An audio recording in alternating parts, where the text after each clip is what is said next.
if you are ready to take the hard road, the road less travelled, the path in life where the journey is more important than the destination, then you are in the right place. Prepare to live with vigour. This is the Adventurous Gentleman Podcast. Welcome, ladies and gentlemen, to the Adventurous Gentleman Podcast. And today I have Evan Williams on the show. You probably already know who he is, or at least you've seen him, I guarantee, somewhere in the social media realm. He is the pro staff manager of Hoyt Archery and quite the dedicated hunter. And I would say out of everyone I'm friends with on Facebook, you probably have the coolest little profile video thing. It is. Well, it's hard to beat when you have a buck like that jumping over the fence right in front of you. So He's wanted to, huge, and the worst part is though it's only a tease. yep, yeah. Well, and you can see the full video either further down in my feed or Hoyt's got it on their YouTube and their page, and so it kind of blew up on us. It was awesome.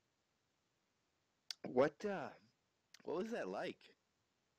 Oh, And for people who don't know, or maybe not be friends with you or seen the video, how big is that deer?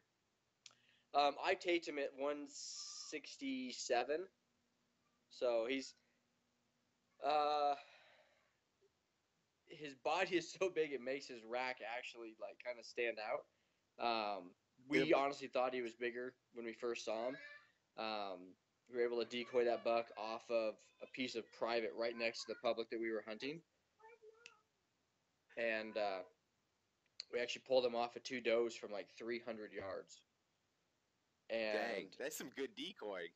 Yeah. So I'm gonna close this door. So decoyed this deer that looks like the body's so big it looks like it came from a red stag. It took everything I had to focus on where I wanted to put my pin instead of looking at how big his neck was and the antlers, and yeah, it was insane. He looks like a horse with antlers. Well, and the funny thing was so the cape on him ended up getting ruined, and I called my taxidermist in Colorado. And he goes, well, I mean, how big is he? Is he in the rut? And I was like, yeah, Don, he's in the rut. And Don did a buck for me in 2010. And that buck was a 190 non-typical. And I killed him about 7 miles from where I shot this one. And we actually used a small elk form and put a mule deer head on it. Wow. And this one is bigger. Dang. So, yeah. So there's some good genetics there if they get the right age into them, and again, things just work out. Like you hear that term like, oh, this guy's got no neck. You know what I mean? Like when you picture a guy who's like super yoked. That's what this deer looks like. His chest just kept going till his head started. Yeah, and he's got this little tiny speck of a head on a freaking 30-foot diameter cottonwood base. Yeah, it was insane. And I knew we were gonna shoot him, and it had nothing to do with his size or the score we thought he was going to be. My brother was with me, and so was one of my best friends out of Colorado. And so this wasn't any kind of like pro guided hunt then. It was you and two buddies. No. This is public ground. Damn. So I've got access to the Onyx Hunt apps, and this is my second year using that on my phone.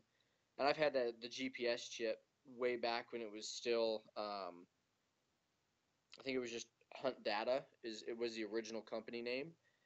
So I've had that since like 2011 or something. And it was just I was sitting in the office last year, and it was probably middle of October, and I took a little break, was getting some stuff done with our graphic designer and our photographer and video guy at Hoyt, and I were looking at some stuff, and and he was getting ready for a late season Colorado hunt for a rifle, and I was getting ready for my Kansas tag. And I pulled up my app and was just kind of cruising through the general area and kind of showing him what the terrain and topography looked like. And I went to come and scroll to another unit that I've never been in, but a buddy of mine pointed a spot out to me. And as it was scrolling across, I noticed this huge square chunk. It's a full 640 acres, so it's a solid square mile of public walking ground. In Google Earth, you could see this deer, the body. Yeah, yeah. And so I'm looking at it, and I'm like, man, I lived there for 10 years, and I didn't know anything about that piece being in walking ground. And all the bird hunting and everything I've done out there, I've never seen this piece. And it's got a main draw that runs through it, and fingers coming both off the southwest and the northeast. Everything on the west side is a big irrigated ag field. They've got ag on north and south of it. The northeast corner of it, this year it was standing corn, and then there's a strip of CRP before it drops into these huge limestone ravines. And I was like, well, there's a pond right in the middle of that, and a stock tank on a solar charger. It's like, there's got to be something over there. So last year, November 6th was my first day in Kansas, and I had shown a buddy that piece, and I was like, hey, if you get a chance, would you go over and take a look at this and see, what you're seeing as far as animals and any kind of hunting pressure around the area, because he gets the entire month of November off with his schedule in the fire department. He can trade. So he goes over there and he sees like a 170 whitetail coming off of some private heading in that general direction. He sees a 150-ish, 155 mule deer, and he goes, there's so many muley does out here. He goes, there's got to be some decent bucks. Corn's still standing, but there's got to be something running around. So my first morning in 2016, we had a whitetail on one of our properties that we call whale tail. And he's a big typical 10, and he's got 8-inch daggers off of both of his G2s coming backwards. And from a side profile, when he was looking north in front of the camera, it literally looks like the whale tail of a bull elk. And so I was sitting in the stand first thing in the morning to see if he would be cruising through on November 6th. And I see a little forky chase a doe up and to the south of me. They go down into an area that I know is a bedding area, and I'm in a travel corridor between two bedding areas. And I look up and I see what I think is a doe, and I've got a doe tag, so I get ready. It starts to walk into my lane. I start to come to full draw, and it's a little basket 6. So I watch it walk right past me at 31 yards, and it goes behind me, and I watch it disappear. And 15 minutes later, I go to grab my rattling antlers just as my phone starts vibrating in my pocket. And so I grab my phone, and it's my buddy. So I answer it, and of course talking real quiet. And he goes, I found a buck. You need to come kill him right now. And I'm like, it's 7:55 in the morning. And I was like, well, are you down on Phil's place? He goes, no. He goes, I'm out at this public piece that you had me look at, and I'm 3/4 of a mile from this deer, and I'm looking at him with my naked eye, and I can tell you he's a 180 plus without binos. And I'm like, okay, I'll be there in 45 minutes. So literally, I drop my bow down, I climb down out of the stand, I blow like 6 deer out of this piece, walking out. Like, Get to my truck, and I drive out there. And sure enough, I pop up a spotter on the hood of the truck, and I'm like, yeah, that's a really good buck. I mean, solid 3x4 with a hook cheater on one side. Probably 27 inches wide, just slightly outside of his ears. And really, I mean, as tall as he is wide, real boxy frame and white antlers. And they're on the private getting ready to leave it. So we go driving down the road to kind of cut them off and see where they're going to go. It ended up being about 23 does and 2 different bucks in this group. And the lead doe didn't like us, so she runs back across and she runs right to the fence line of the public, and the entire group beds, half on public, half on private.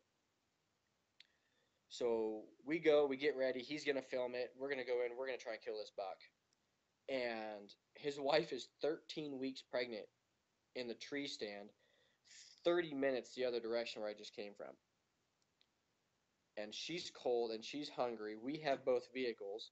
So she comes over she calls and says, hey, come get me out of here. I need food. So he leaves. We come up with a plan because I'm going to go a mile through this piece and get on the opposite ridge with a decoy in some yuccas and try and grunt and decoy a buck out of there. He's up checking does. None of them look like they're in or receptive to him. So, I mean, he's on his feet just cruising. He leaves. I walk in. I go 200 yards and start cutting up one of the ears to get across this piece. And I thought I had glassed this entire ravine, and I missed one little piece.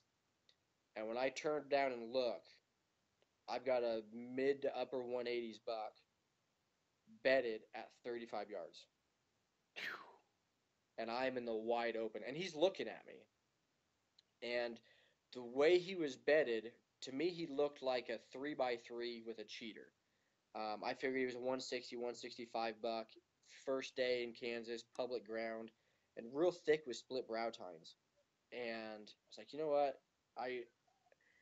I'm not going to hunt for a whole week and maybe not get an opportunity like this. It's 30-mile-an-hour crosswinds. Just take the shot. Just send it. And yeah, and he's watching me. My camera, everything is in my backpack. I'm in the middle of a hill with no cover. I'm in like grass that's an inch tall because it's been grazed all year.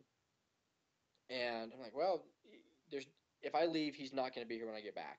He's probably got a doe bedded in there somewhere.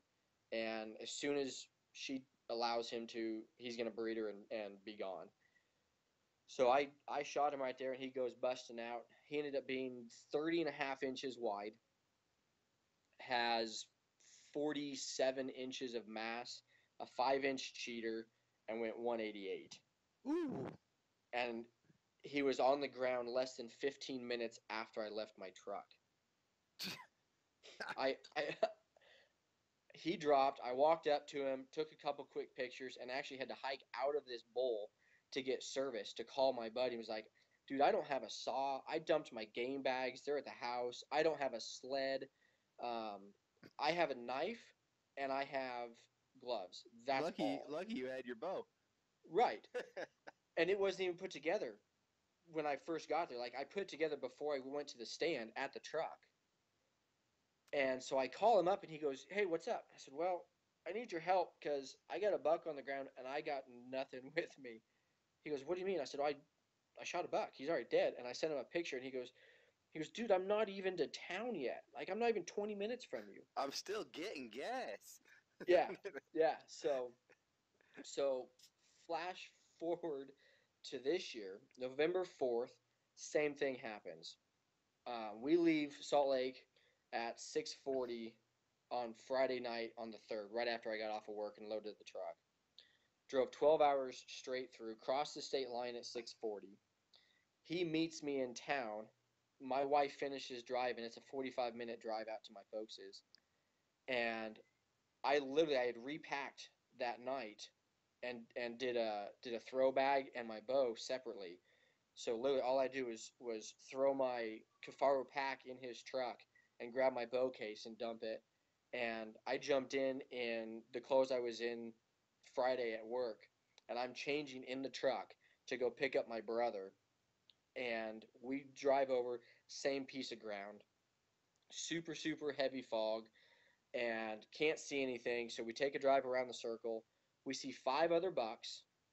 One of them is a decent buck just outside of his ears, and probably 3.5-year-old in the 170 range, maybe 168.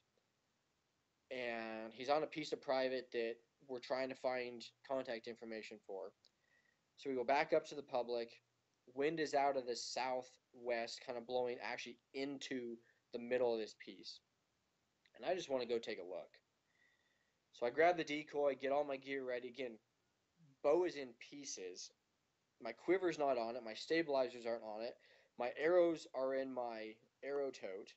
So I'm sitting at the truck trying to put my bow together. My brother is cussing at me for not being ready. And so we finally, after 20 minutes of me putting my gear together, go hiking into this. We go 400 yards and crest the second ridge. And Austin is on my right, and he's flanking to the east to go look in the middle of this piece. And I just happen to look over to the west onto the private, and this buck is standing at 300 yards with 2 does. And so I get his attention. Troy is behind me filming already. And we come over, we get the decoy off, and as we're taking the decoy off and my brother's getting his gear off his back, he goes, "Give me the decoy, because this is probably going to be a long shot, and you need to take it, because I don't have the confidence past 40 right now." Yeah, And I was all like, right, I'll be I was your like, oh, Huckleberry. yeah, I was like, okay. I mean, and what's the worst case scenario? This buck blows out and goes the other direction. It's on private, so we can't physically cross the fence to go and get him. Legally. Yep, yep, and we know the owner. He does not like us. He doesn't like anybody hunting that ground. Period. And he's got either a nephew or a son that rifle hunts, and so I completely understand. He's got a good piece of private that unfortunately is connected to a bunch of public that gets a lot of attention, and he just doesn't like people around there. And so there's no way we're gonna even do anything questionable. Mm. I mean, even as far as if this buck gets down, we're not even gonna drag him across the fence and come out and get him. So you have to get him on that other side. so yeah, we have to get him to jump this fence. And so we show him a decoy. I hit a grunt tube. That gets his attention. He comes about 100 yards, crosses this big 40-yard ravine that's like 20 feet deep, and comes from cornfield through the ravine to the cornfield. And it's been cut. And he's staring at us at like 200 yards. And Austin's like, well, hit him with a grunt again. See if he'll close the distance. So I hit just one long continuous grunt with the wind coming across us. It was questionable whether or not I could get it there, because the grunt tube I had on me isn't one that is a real good volume production one. So I gave him just a real long grunt, and he went from broadside looking at us to fully head on, ears laid back, head went down, body bristled, and he is stiff leg walking straight at us from 200 yards. We slide down about 15 feet, where if he comes on the lower side of us, there's a cedar tree on the fence line and kind of an opening right in front of it that's 81 yards. And then there's a CRP grass strip that comes right up next to us with a little thicket about 50 yards. And he gets to about 75 and we lose him. It's like, well, if he keeps going that direction, he'll jump the fence down there. So I loosened my sight and had it ready to roll. And we're sitting there and waiting, and we're in a position where no matter which direction he goes, north, south, east, west, we have full visibility. We're going to be able to react to anything that he does. So we're looking and trying to figure out where he's at, and Austin finally goes, "He's right here in front of us. Look through the thicket." And through this little thicket, there's a patch of dead sunflowers on the right-hand side of it, and he is going to town. There is brush being thrown out of this sucker. And he comes around the thicket and starts coming straight at us up the fence line on the private side. And I'm like, oh, if he comes all the way in and stays on that private, like, we just educated this deer to a decoy, first off. Yeah. And we'll have no opportunity at him again. And I can see he's crabby in front on one side, and he's got an inline on the other. And he's got good forks all around except for his crab side. And he's dark chocolate. And Austin's like, you think he'll jump? And I was like, man, I don't know. And he stops at 35 yards and starts sniffing the fence. And I'm like, oh yeah, he's gonna jump.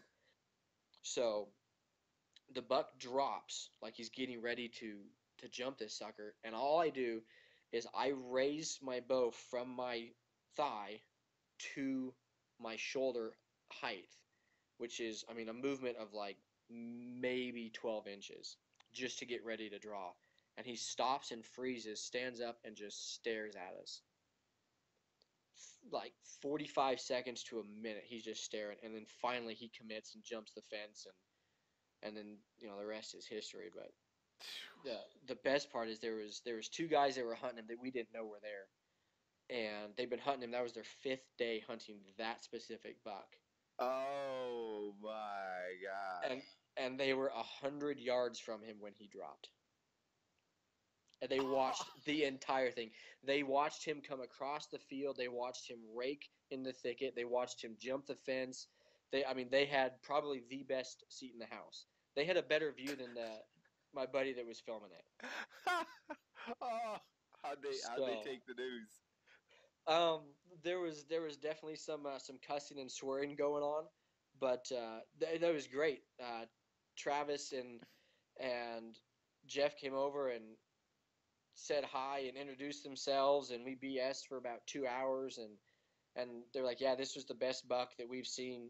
I mean, in this entire area, cruising around, and we can't believe you did it with a bad wind at your back and a decoy. And it was fun. We were sharing stories about him, and we showed them the video, and they're like, yep, that's when we knew we were screwed. So decoys seem to be becoming more and more prevalent. Yep. And I use one called the Heads Up. It's made by a buddy of mine out of Kansas, and I've been using it since 2010. And the encounters that you get with them are just absolutely incredible. I've been charged by antelope, turkeys. I used a mule deer doe decoy on that specific hunt. And in 2014, with that same mule deer doe decoy, I killed a 140-inch whitetail on the ground. Same situation. I got him to stand up out of his bed from 150 yards, and I shot him at under 8. Wow. So I'm not a big tree stand guy. I don't like sitting in one spot and hoping that the deer pick the trail I've decided to hunt and not one that's 60 yards through the timber that I can see legs walking. So it allows me to stay on the ground and stay mobile, and I can still rattle and grunt and be aggressive, and if a wind shifts, I can move around and accommodate for it, and it's really increased my odds and increased the experience I get as well. You know what? I fully agree with you in the feeling on, if you can get out there in that field, shake it up, and, be more active of a hunter, shall we say, versus more of a passive role sitting in the tree stand, which is what I primarily do, because I'll be honest with you right now, it's gun season is open, so you can hunt with, anything, a gun and more primitive. So you can hunt with your bow or whatever. But I'm not going out there with anything that resembles an animal somebody might shoot. Yeah, and I've had a lot of guys who are like, well, I'm not using that on public ground. Like, are you kidding me? It's like, I don't hunt during firearms seasons, first off, and I do it for a reason. There you One go. is I've been shot at, so no thank you, I'm good. And two, it's another hunter, especially a bow hunter, is going to look at that and go, that doesn't look quite right, or why isn't that moving? Why is that human attached to that? Yeah, and for the most part, bow hunters are more aware of the situation, what's around them, and things like that. So I have never had issues running a decoy, even on public ground, with another hunter. My wife was in a stand. I have built up on our property that overlooks a cornfield, and it rotates corn and soybean every year. And I was it was gun season, and I was in a standoff in the hardwoods, and I hear a shot, and it's almost past shooting. It's getting close to no more shooting light, and I hear a shot, and I'm like, oh man, maybe she did it. And I'm like, wait, she's hunting with a bow. And so I call her up, not getting a hold of her. I drive over. I meet up with her. Somebody had hiked up the hill behind her from what would have been railroad property onto our property, come under the stand, and it's like a 4x6 built on 4x4 treated lumber with Jeez. with a 2x4 ladder going into it. Not something you can miss. And was under it and shot out into the field at the deer. There was no bucks in the field. There's no does. There's no doe hunting with firearms in that unit. So, Wow. so that is what the number one reason I would try it with bow, but during firearm, no way. Yeah. Yeah. And I don't recommend it during firearms because I mean I know guys that have had horses shot out from underneath them on during rifle elk hunts. We had a So sad story of a woman getting shot a little bit southwest of here. She's walking her dogs, and some hunter somehow mistook her for a deer. Killed her. uh And it may or may not have been past shooting light. We're not sure. jeez. It's dangerous, Yeah. but I think it is a great tool for archery season. Yep. Yep. And especially where again, I like to be more mobile and move around, and they really don't care that all they're seeing is a neck and a head. Isn't that Like, weird? it Doesn't doesn't that bother blow them at your all. mind? Nope.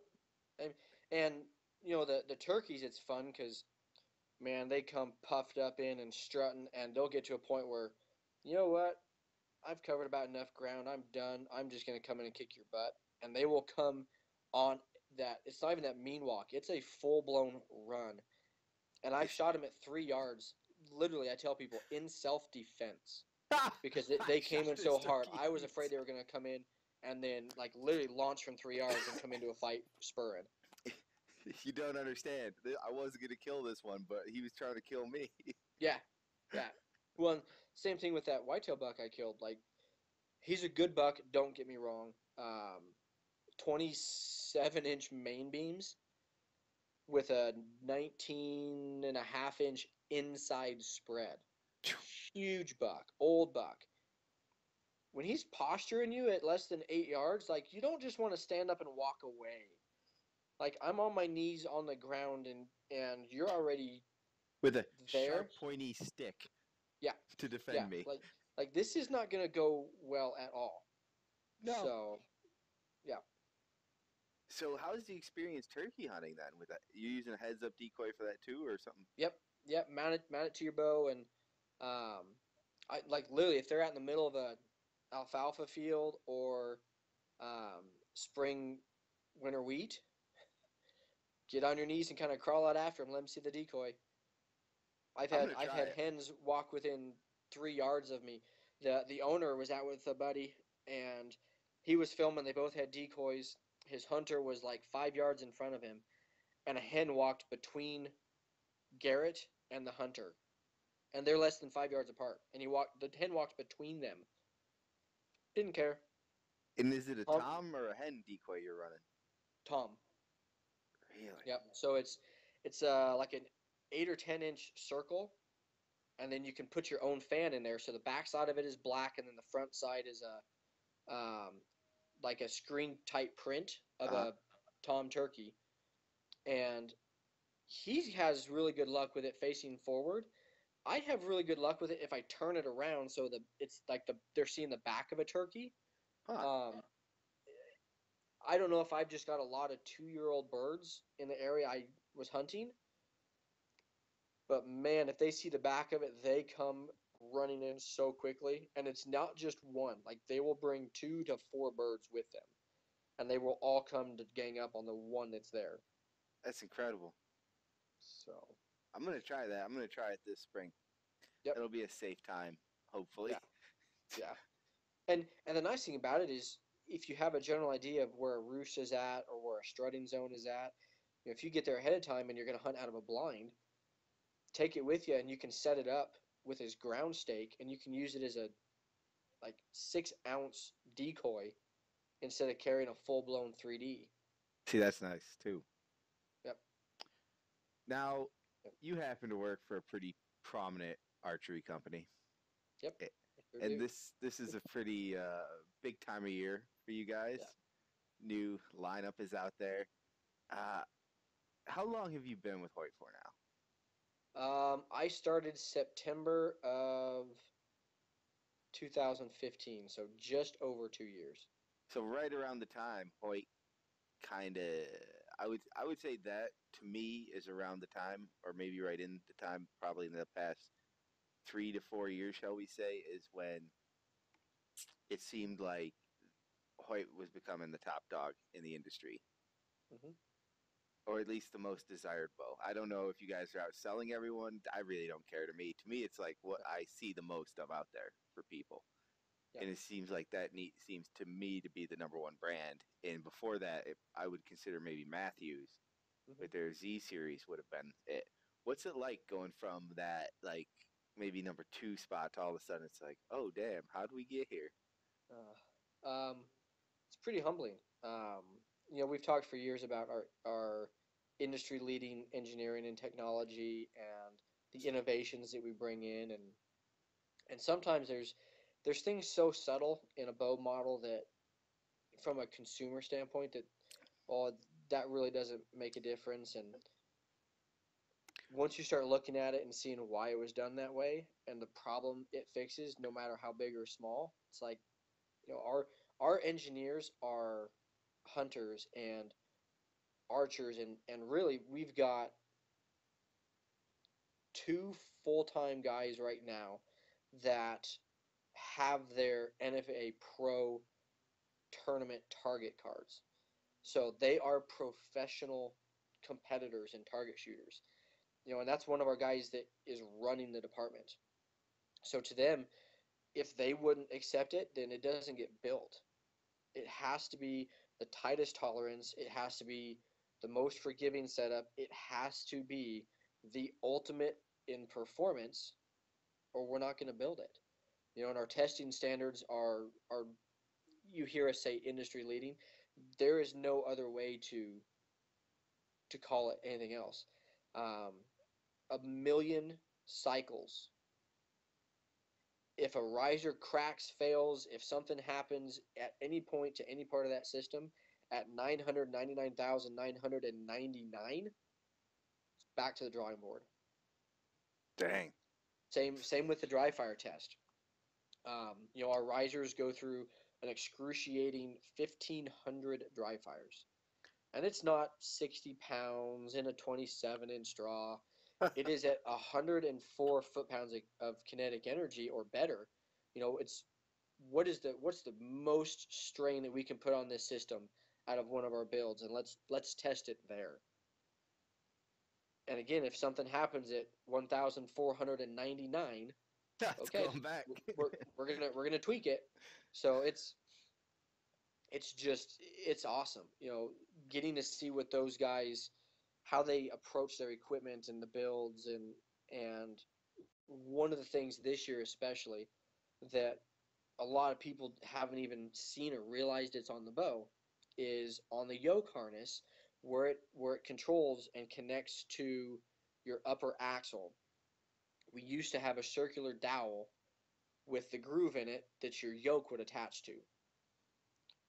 What we did this year is we created a teardrop, and it actually has a 3D modeling shift built into that teardrop. So when you anchor onto that harness, we are now directing the cables back towards the roller guard at specific angles because they're labeled S for string side and C for control side. They Wow. also have a step on them. So the string side is farther out away from the bow, which would create more torque in the system because it has more distance to travel from the outside of the upper yoke to the roller system. So to reduce that standoff is reduced and pushed closer to the limb. The cable side, which is on the roller side, is pushed farther away to shift that load so that they have equal amounts of pressure and force on each one of those harnesses. The other thing that allows us to do is you no longer have to have uneven twists in that system. So you can now run 4 and 4 or whatever your setup needs to be for tuning. And if you need to add a half twist into your bus cable for timing, since you can't do it with our new control system down low with the way it splits, everything has to be done in the upper yoke. You do a half in and either side, and it maintains the exact same tension and consistency. Wow. So, and again, it's a piece that literally is, I mean, the size of your thumbnail, We're talking a game of millimeters now. or smaller. Yeah. Honestly, yep. Dang. So how has that been going? I seem to see a lot of them popping up in places in Yeah. people's hands. No, our REDWRX Carbon Series bows. You know, and before I was at Hoyt, I was in pro shops for 9 years in Colorado, and I honestly don't think I have seen the overwhelming amount of enthusiasm and eagerness from a consumer standpoint when it comes to the launch of a new bow that I've seen this year. Yeah. Absolutely insane. So, I think a lot of that heat also seems to come from the obviously you guys Cam Haynes is a part of your pro staff mhm. and you're a very fit individual. Did you see this hunting fitness coming on as strong as it has? No, honestly, I really didn't. It's something as a former NCAA Division I athlete, I've always been in shape, and whether it was I'm going to be more on the endurance or sick and tired of being the little guy, so I'm going to go get in the gym and try and put some muscle on. And um, I would have never told you 10 years ago when I got into the industry that there would be this big of a kick on the fitness side alone. As a Western bow hunter, yeah, you want to be in shape because, I mean, let's face it, most of the guys I hunt with or know that hunt, we're not going in for 2 or 3 days and we can get away with a 30-pound pack and carry no water because we're only going in a mile and there's water there. It's, you know, this year my hunting partner and I went in 5.5 miles with 56-pound packs, and we stayed for 3 days. And it was like, well, nothing here that we want, so we hiked out 5.5 miles and moved camp and went to a whole different area and did the exact same thing in the same day. So, you know, it's Western hunting. I would always tell you that, yeah, I'm going to see more of that out west because of more public land and having to go farther to get away from people and the access. And man, it sucks dropping down 1,500 vertical feet to go in this bowl and go after this bull that's just screaming and chasing cows, and the potential that we're going to drop down there and not even get an opportunity and have to get out. So, but the way it's hit, I mean, the entire industry, it's great. I love seeing it. It's something that I will never take my personal fitness for granted. I've got two little kids that I want to see them grow up and experience all that with them, and when I become a grandfather, I want to be in a position physically that I can enjoy chasing them around and playing with them and not worry about back problems and being overweight and um, other medical issues that could come up because I've taken the time now to put myself in a situation where I am physically fit and flexible, and my body is going to survive and cope with things in older age much better. Which how great is dad strength? Oh, dude. How great is mom strength? I'm sorry, Mom dad strength strength's is big. nothing compared to mom strength. That's true. That's true. But the other day, there's some guys they were doing some curls and they're like, oh, why you come do arms with us? I was like, all right. So I walk over and I look at the rack and I just for some reason grabbed 50 and I just started repping them out and I was like, damn, Mhm. my arms got pretty strong. And I'm like, Yeah, I couldn't figure out why. And then I put two and two together. I'm always holding my son holding up. like Yeah, this. And, for those of you who can't see, it's that kind of like half bent yep, 45-degree, 90-degree angle. And that's all I can attribute to it. yep. And it is, and that's one of the things. Like I've seen the most like physical gains as far as appearance wise since I've become a dad, because you're, I mean, you're constantly, you know, you're swinging your kids, you're holding them, you're throwing them up in the air, and you don't realize you're doing it. And there's a lot of motions like that. My kids love being thrown up in the air, and my son especially, he likes tucking his legs up so you can swing him. He's a freaking 35-pound kettlebell. So I'll do basically kettlebell swings, and at the top I'm throwing him, catching him, and doing it again. And you put a squat motion in that and throw him up. I've got little workout dumbbells running around the house. You're like, this beats any So, home gym you can buy. yep, yep. So yeah, and it was funny you mentioned that. We were my daughter had her preschool Christmas program or pre-Christmas program yesterday, and we were walking out of the auditorium they were in, and for whatever reason, my 2-year-old, who's on my left arm, all of a sudden just decides he's going to pick up his feet and quit walking. And so I am carrying him. He's holding on to one of my fingers, and I've got him. My shoulder is straight out. My elbow is at 90 degrees. So I'm carrying him just like that. And this mom just looks at me like, okay. She's like, how much does he weigh? I was like, about 35 pounds right now. And you're right. You don't even think about it. Like your joints and your body has changed and molded and adapted because of this need and necessity. You're now kid carrier. Oh yeah, and in the last 2 years since with both of them, the last 2.5 years really. I've put on 35 pounds at one point. Damn. So mostly muscle, I'm guessing, or? Oh yeah. I was at 20% body fat when I had my last biometric screening. When I started that whole process, and I got it down to 12.7 and put on 30 pounds. Ooh, that's a good number. So yeah. Almost single digits. I was working on it. Schedule recently hasn't allowed it, so I'm back up probably into the 14.5, 15 range. But yeah. So now, you work for Hoyt, obviously super into bow hunting. How about bird hunting? What kind of bird hunting? Let's get specific here. You tell me. There is next to archery, anything big game with a bow. The only other thing I truly love and have just an immense passion for is upland. That's exactly what kind of bird hunting. I thought you meant like specific quail or partridge or.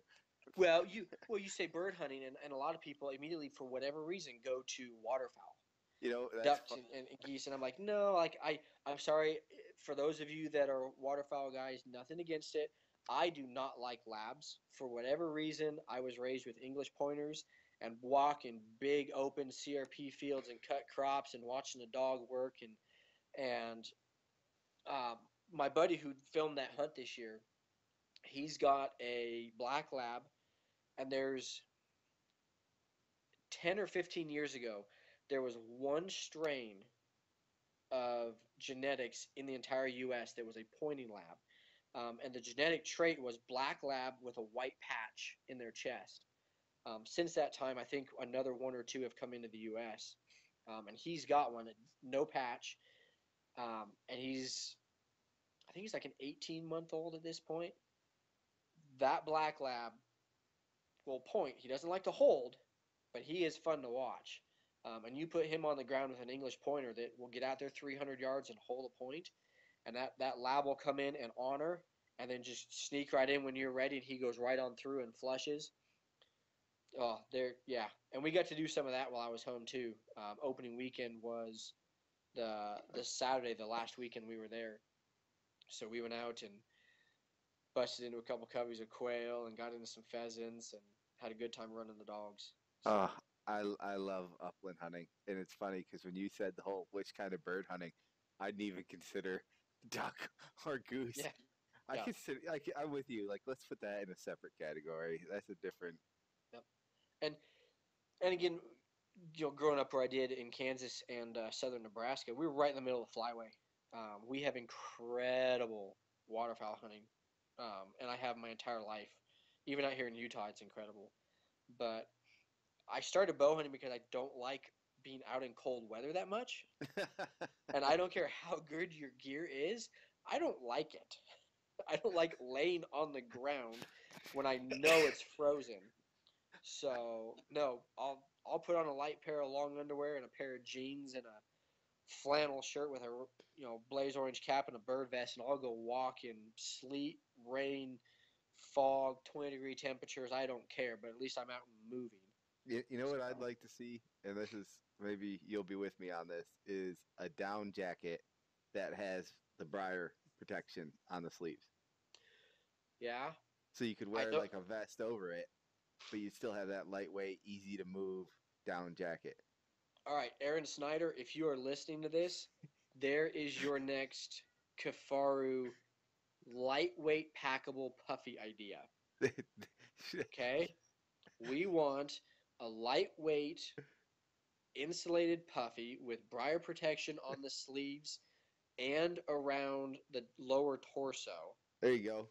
Or even build it into a bird vest. How's that? Use that 500D Cordura. He's got that whoopee that's got the different material. Yep. Yeah. That Lost Parka is I've got that one, so it's got a removable hood, and it's got the I think they're using the same 500D that they're running their packs in on the arms from the elbow up, as well as on the stomach. On the front. Dang! He's So, close. Yeah, then. He's close. It's close. It's a little heavier as far as the amount of loft. You could probably go half or 65% less, and it might be right where we're thinking. Ooh, he and I just did a series on his white-tailed deer hunt, and I actually got him to share some stuff on social media for this first time. So I'm feeling pretty confident I can somehow convince him in the next 5 years to make this product. Yep. Needs to be in blaze orange, first run option. That's where you take the cheap lightweight vest and you throw it over. No one's going to buy that blaze orange. Well, I don't know. That's true. That's true. Well, actually, I bet your rifle hunters would big time. Oh, you might be right. I didn't think about that. In the East, we don't have to deal with that BS. But out there in the West, there's a requirement in some states, right? Yep. Most states are 400 to 500 square inches of blaze orange. How much blaze orange is that? Basically, it's full hat and upper body. So you could do the Cordura part in blaze orange.